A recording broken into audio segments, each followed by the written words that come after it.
Достар, дәл қазір назарларыңызға енді ғана тез дамып келе жатқан REN факт санасына тіркеліп кетулеріңізді сұраймын. Арна әртүрлі факттар тақырыбында видеолар шығарады. Тіркелсеңіз өкінбейсіздер деп сенемін.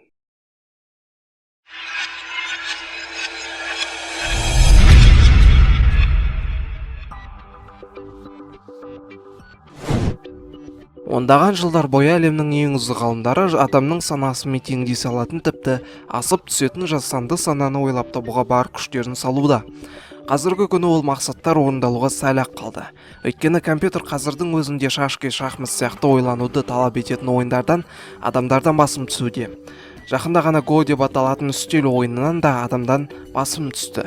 Көбісі Go ойынынан асып түсу мүмкін емес деп ойлаған, өйткені Go ойынын ойнау үшін тек қана ойлау емес, сонымен қатар түйсіктің де атқаратын рөлі үлкен болған.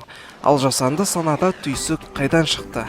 Жауап мынадай. Дәл қазіргі кезде жасанды саналардың арасында нейронды желі деген нәрсе көп қалыптасқан. Адамдар осы бір жасанды нейрожелілерді адамдардың және тірі жануарлардың нейрожелілеріне қарап жасаған. Кәдімгі компьютерлік алгоритмдар адамдар сияқты ойлануға, түйсік алмасуға және жаңадан қабылданған ақпараттарды жаттарында сақтап қала алады. Таңғаларлық, бірақ оған қоса өте қорқынышты нәрсе сияқты көрінеді.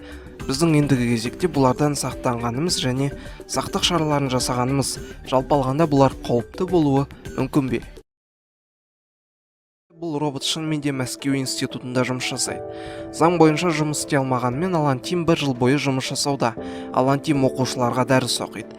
Кәдімгі профессорлар сияқты 17 қалада болған және таңдаулы университеттерде дәріс оқыған. Оған қоса робот кез келген тақырыпта әңгімелесе алады. Өйткені жасап шығарған құрушылары 400 000 сөйлеу модульдерін орнатып, лексиконын кәдімгі адам лексиконы сияқты қылған. Оған қоса жаңа үйренген сөздерін де лезде жаттап ала алады.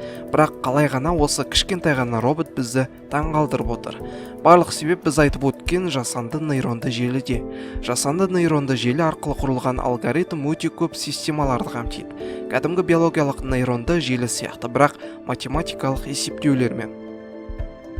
Жасанды нейронды желіні ойлап табу ойы 20 ғасырдың ортасында туындаған болатын. Сол кездегі ғалымдар адамның нейронды желілеріне қарап, егер компьютерлендірсек өте ақылды сананы ойлап табуға болатынын көрді. 1957 жылы американдық ғалым Фрэнк Розенблат осы бір айтылып жатқан ең бірінші нейронды желіні ойлап табу және құрастыру мүмкіндігі туды. Және ол перцептрон деп аталды. Осының жалғасында Марк I есімді нейрокомпьютер дүниеге келді. Ол ең бірінші латын әліпбиін оқи алатын компьютер болды. Ендігі кезекте 2016 жылғы 15 наурызда болған оқиғаға назар аударайық. Дәл осы күні AlphaGo деп аталатын компьютер ең алғаш Go ойыннан әлем чемпионы Ли Седольді 4-1 есебімен ұтқан болатын. Бұл Қытай ойыны әлемдегі мимен ойланатын ойындар ішінде ең күрделілерінің бірісі деп есептеледі. Өйткені шашки ойынында жүрістің 10-нан 40 дәрежесіндегі даму процесі бар. Ал шахматтан бұл көрсеткіш 10-ның 120 дәрежесі. Бұл шахматтың күрделі ойын екен көрсетеді. Ал Go ойынында 10-ның 400 дәрежесі жол бар. Бұл жай ғана компьютер қалай әлем чемпионын ұтты деп ойлайсыз. AlphaGo ойын кезінде өз түйсігін қолданды. Осыған дейін тек адамдар ғана түйсікпен ойлай алады делініп келген. Ал AlphaGo ойын кезінде былайша айтқанда, осы жүріс дұрыс болады деген сияқты жүрістерді жүріп отырған. Бұл оның жасанды нейрожелілерінің және жарты жылдық Go ойынын үйрену арқасында. Жарты жыл ішінде AlphaGo әртүрлі деңгейдегі адамдармен Go ойынын ойнап, ойынның даму вариацияларын өзі жіті зерттеп отырған. Яғни компьютер өзі үйренуде, ешкімнің көмегінсіз. Бір жағынан алып қарасақ таңғаларлық нәрсе, ал екінші жағынан алсақ адамның санасы асып кететін болса, бұның соңы не болмақ деген ой келеді. Заманауи технологиялар өте жылдам дамуда.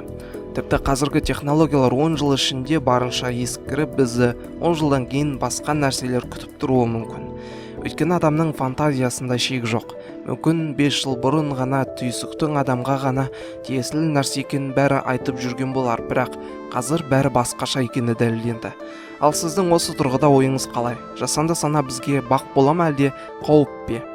Пікір қылып жазыңыз және лайк қоюды ұмытпаңыз. Сіз үшін жай ғана саусақ тигізу, ал біз үшін үлкен қуаныш.